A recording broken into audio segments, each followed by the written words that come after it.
Tell you about a big mistake that I made this year so that you can avoid making it in your business and show you how I have made multiple six figures working flexibly with my family and also managed to add an extra £30,000 at the end of this year because of this mistake I made and how I needed to rectify it quickly.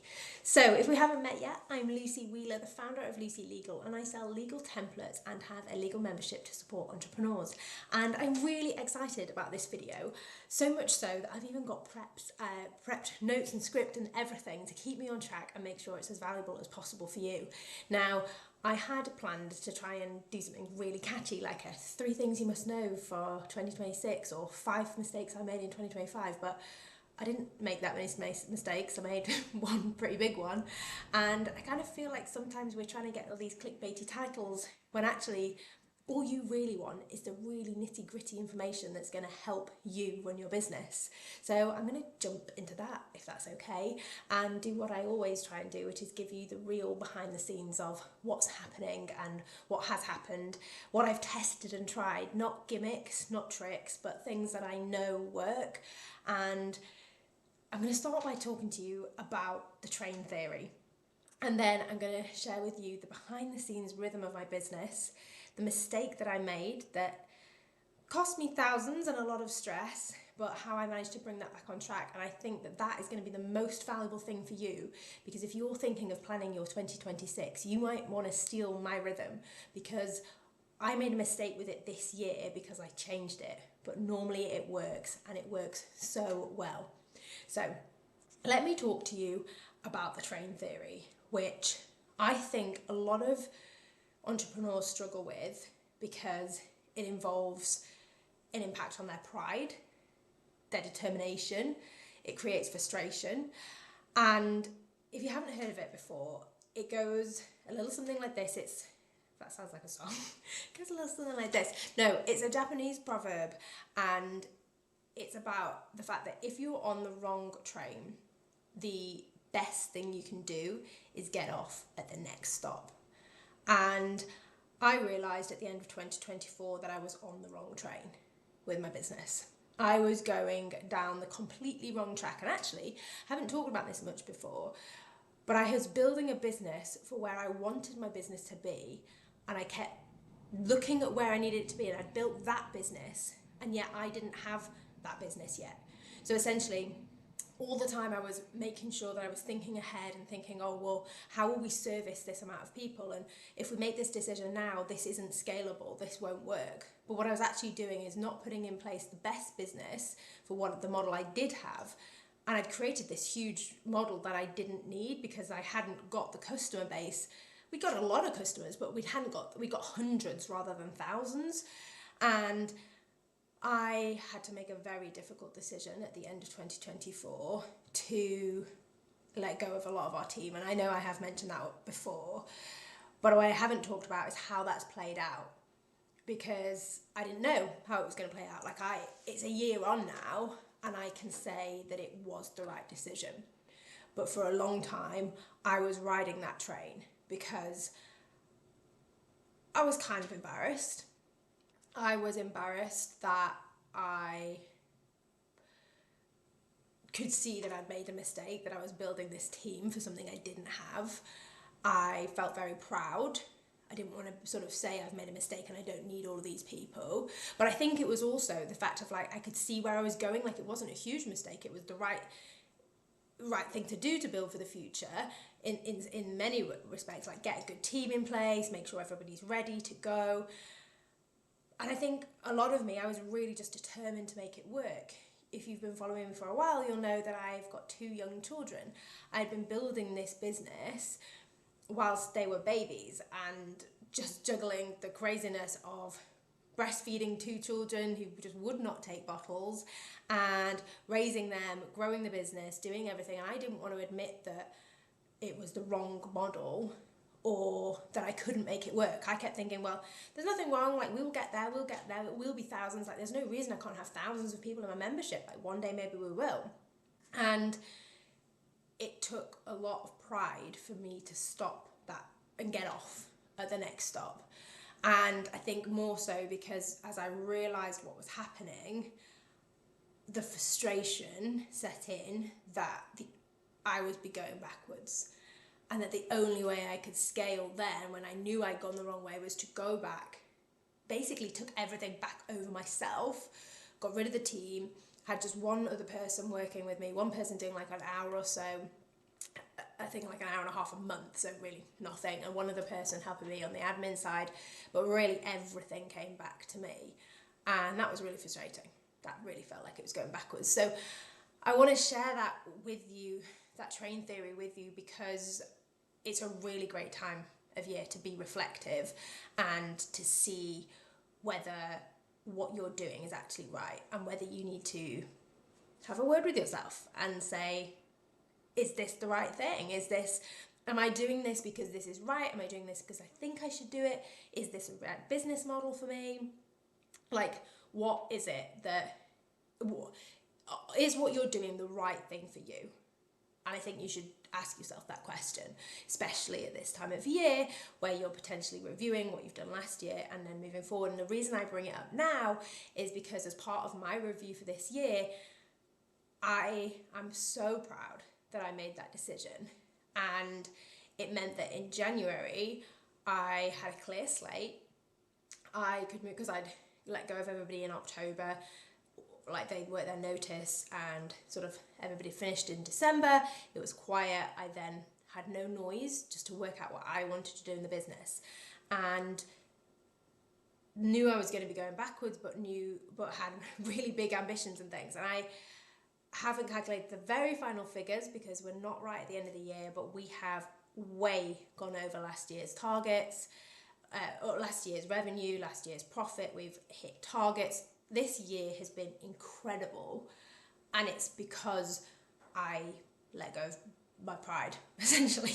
And I don't really feel that embarrassed. Like I try and build in real time. I try as much as I can to share on social. If you're not following me on Instagram, make sure you are at Lucy_legal. And I share as much behind the scenes as I appropriately can with client confidentiality, but also what feels good to share, so that it helps other people, but also allows me the ability to try and run the business in real time too.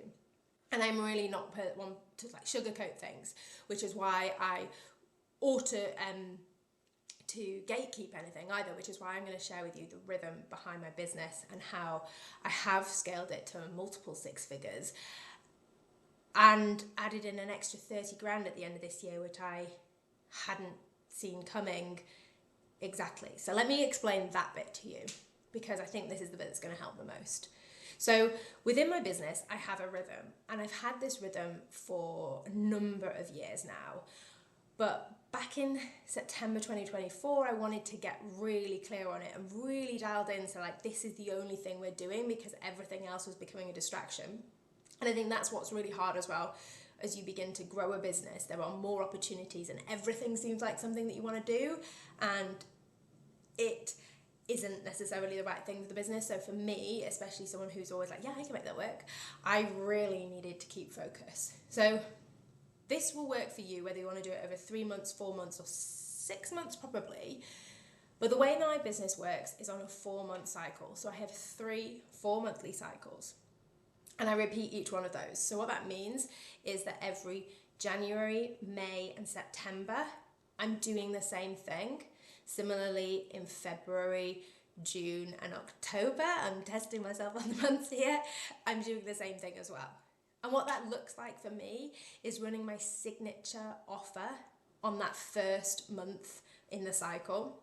Then I run a campaign on our templates. So you'll see us doing a sale on our templates on the second one.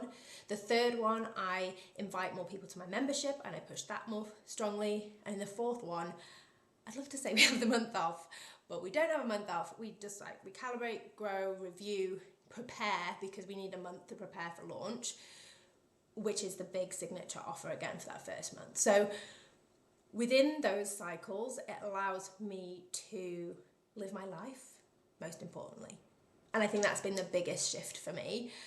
I love being in the mountains. I love skiing. I love what I do. I should have probably started with that. I love what I do. more than anything, I am so grateful and so lucky for what I do, supporting entrepreneurs to grow their business, to create this incredible ripple effect. It's literally a dream come true, because it depends what kind of work you do, but where I sit in business means that I give people the confidence by giving them legal protection to do anything they want with their business. When people come to me, they're scared of being seen because they're scared of getting refund requests, they're scared of people calling them out on social media and saying they're not legit, they're scared of so much. They're scared of just like not looking professional. And I am so lucky to be able to give people not just the confidence, but the actual real legal documents that they need to give them professionalism, to say, yeah, you know what you're doing, you do know. It's almost like that rubber stamp of saying, you might feel like you don't know what you're doing, your whole family might be saying, what do you know about running a business? Well, actually, I do know, because I've got all of this legal stuff in place, and I know, I've gone through the checklist, I've got all the stuff. So I give people that rubber stamp and that sort of nudge and confirmation they're doing things right, and that makes them go out into the world, create their own incredible life, but also a huge ripple effect with the clients that they help and the services that they provide. So I feel so lucky to be able to do that, and also to be so present as a parent. And that's definitely a discussion for another day, but something I didn't always know that I wanted to do. But I'm so grateful to be there through the tantrums and through the tears and the amazing moments. Because I don't want to start with say, or to spend all the time with my children, because we all know if you've got a 2-year-old or a 4-year-old, they're not easy. But I'm very grateful and very lucky to spend a lot of time with them and to go to the mountains. I took my whole family to the Alps this year, which was the dream, to live and work in the Alps. And that was so precious. That was amazing. And it was because of this. It was because of this framework and because of this rhythm that I have in the business, because it gives me predictability. And because of the way I've structured it by putting our biggest campaign at the start, it shapes everything else that I need to say yes on or can say no to. So in the first month of our cycle, we have what should be our biggest launch. It should be our biggest campaign. I say launch because it's open and closed. We don't have the signature course Get Legit running all of the time. If you want to join it, I'll pop the details in the comment box so you can join the waitlist, because we are going live in January for that, which I'm really excited about. And that's an opportunity to work with me for a month. So that's a really intensive month, and I'll explain why that matters in a moment. But it's an intensive month for me, working with a small group of entrepreneurs very, very closely to sort their legals out. The next thing we do is have a big campaign on the templates. That's more marketing and also working behind the scenes to prep for the next campaign. So some of them are things that I'm doing visibly in the front, and sometimes I know that it's just marketing, so I can be preparing rather than delivering things. So it's all set up to make sure that I'm delivering and selling the right things. And I can go into this in more detail in another video if you want to know exactly what comes into each component. But essentially, it's just the importance of setting it up on a campaign cycle that works for you. As I say, you can do it over quarters or 4 months. I do it over 4 months because it allows me to have time off essentially in April, in the summer, and in December. Where that time isn't client facing, so there's nothing overly client led in those times. And that's worked really well for me until it didn't. And I made a mistake this year, because you may not know this either, but I have over the last 4 years, so not 4 now, I've been running, working with the business full time over the last 5 years, and for the past 4.5 years I had been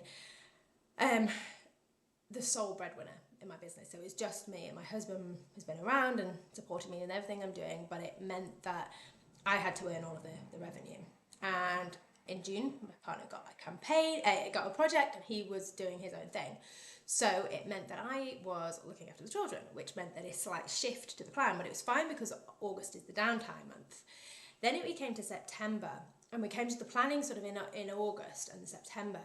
And in August, I was very much not as focused as potentially I should have been. Like, looking back now, I was just doing the best I could, but I made a decision, and I feel like I should have seen this coming, because it seems really obvious when I'm going to say this, but basically I stepped out of the schedule, stepped out of the rhythm, and I sort of said, okay, look, in September I'm going to be really busy. I'm traveling, I'm going to LA.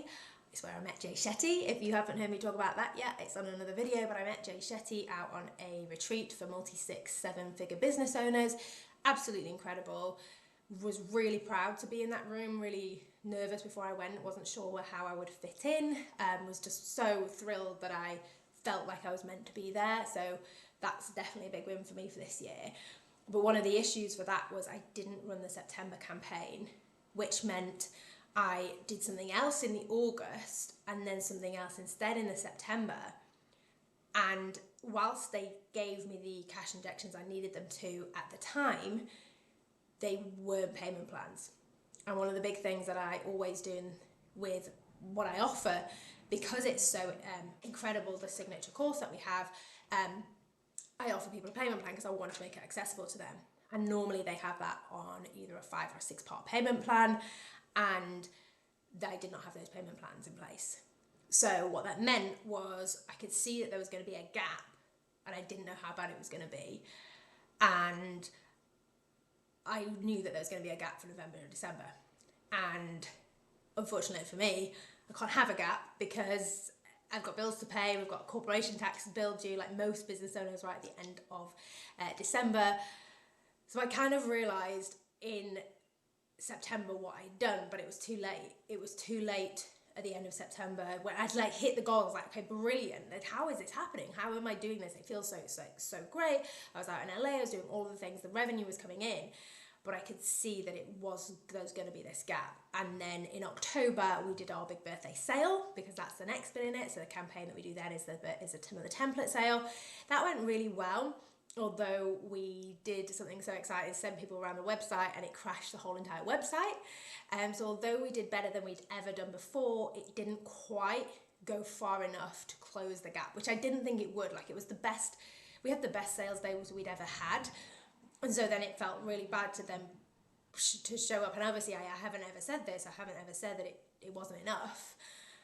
But it got to the point when I was at the start of November and I was like, okay, there is no revenue. There's no revenue to come in, particularly for November and December. And I have bills to pay. What am I going to do? So I did what any entrepreneur would do. I set myself a challenge, and I called it Project 33. And I set myself a challenge to bring in an additional 33 grand on top of the money that I was already planning to bring in. So you may have seen some of my other videos talking about increasing our monthly recurring revenue, that we've got a membership and we've got a few products where we have recurring revenue. So it's not like I have zero coming in every month, but there was a 33 grand shortfall after the normal money that comes in. And so as we sit here now, not quite at the end of December, I have nearly done it. We are just short of 30 grand. And I haven't given up, but I also haven't pushed this last bit because an additional 30 grand is just incredible. Like, I cannot believe that. Like, this is huge. Like, that's like, I wouldn't say monthly salary, that's huge. Do you know, like, it's way more than anybody earns in a month. It's way more than anybody earns in 2 months, and we managed to bring that in extra on top of what we already do. When I say I do mean me. Like, I say we often about the business because it isn't just me, and there is a team now, but it was me, and it's been really hard, especially because I was determined not to add on any one-to-one. And I was also determined not to make a mistake, which I don't want you to make either. So let me explain the thing I also realised was the reason that I got into this hole, essentially, of like not having it is because I strayed away from what I was meant to be offering. And that started in the August when I strayed away. So in the August, I'd been off with my family, and I therefore hadn't been as present, or hadn't been as present sort of the end of June, July. So in the August, I was like, okay, I need to do something. So I did a promotion, a campaign on our Luxe bundles. That's our biggest template bundle. We did a discount on them because we were updating them. So we're saying, look, grab hold of this before the price goes up, because it's a rebrand. Everything's getting updated and refreshed from the 1st of September. People jumped on that. Those same people would have been the people who would have gone into another campaign. Now in October I tried to run a campaign, but and then September I did another promotion on something else, and then those same people that would have bought in August and September didn't buy in the October campaign I did put forward, because there was a massive flop there. I did try and push something in October as well. Nobody bought, and the reason nobody bought was because I didn't have a conversion event, so I didn't have a masterclass or a way of showing up live. I'd pre-recorded some things, but I realised now that I really needed something live, but due to personal family and friend issues that were happening at that time, I couldn't do that. And the problem then was that I'd sold to the existing audience already. So the reason that's why I wanted to sort of share a bit of context there is I hadn't been bringing as many new people in and nurturing them the way that I always had, because there is a long lead time. So if you're someone who's like, okay, why do all these other people have sellout launches? Yes, they might spend a lot of money on ads and be able to convert them quite quickly, but people don't do that anymore. It's called the trust recession, isn't it? That people aren't as trusting as quickly anymore. Clients need more time to spend with you. And I've always done that, and I hope done that really well.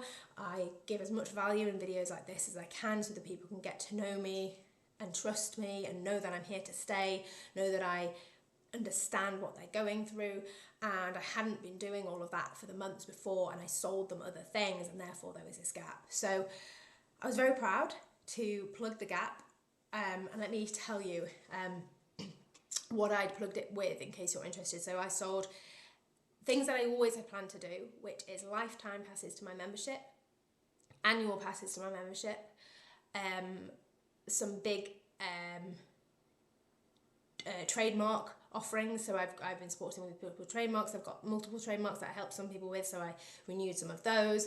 I had a lot of trademark work that I did, so that was the only one-to-one work, but I'd got like a something flagged that said one-to-one. Like I was going to try and get like £7,500 worth in one-to-one by doing drafting for people, which I don't really ever do anymore. Maybe would do in the new year, but that's something to the side. But I didn't want to just spend hours and hours doing one-to-one work. So I basically did it through a mixture of pretty much no new offers. It was nothing additional. There was some things I'd already got in the diary for one-to-one, some new trademark work which was one-to-one, but nothing overly heavy and new that I wasn't already doing. So as I say, lots of it for the membership, and that's things that I'm going to continue to deliver on. So it's not the case of just got the money and don't have to do any work. I definitely do, but some of that's like over the course of the next 12 months. So it's upfront payments, and that's how I did it. And then I made a decision. I made a decision that I was not going to let pride get in the way of enjoying an incredible Christmas, and I haven't done that because I've not pushed this final bit, but I've also not pushed this final bit because I don't want to make the same mistake that I made before where I'm promoting the wrong thing just to close a gap. So there's a few things that I did put out to people and they grabbed it, a few little offers which pushed things up as well, because I'm not going into a whole detail of how I got to Project 33. If you want to break down, I can share it. And I've made about 30 grand extra pushing additional things that we had, but not to the expense of ruining anything that's coming up. And I think that was the big mistake, that in trying to close a gap, I didn't look far enough ahead. So I'd strayed away from the rhythm. And then when I took the next step, because I'd never really done that before, I then didn't think of the knock-on effect afterwards. So I really hope that's been helpful. I hope you find this kind of thing interesting. I have loved sharing it with you. I really hope that you will follow along so that you can catch other future videos like this. And please do let me know what your biggest takeaway from this video is in the comments below.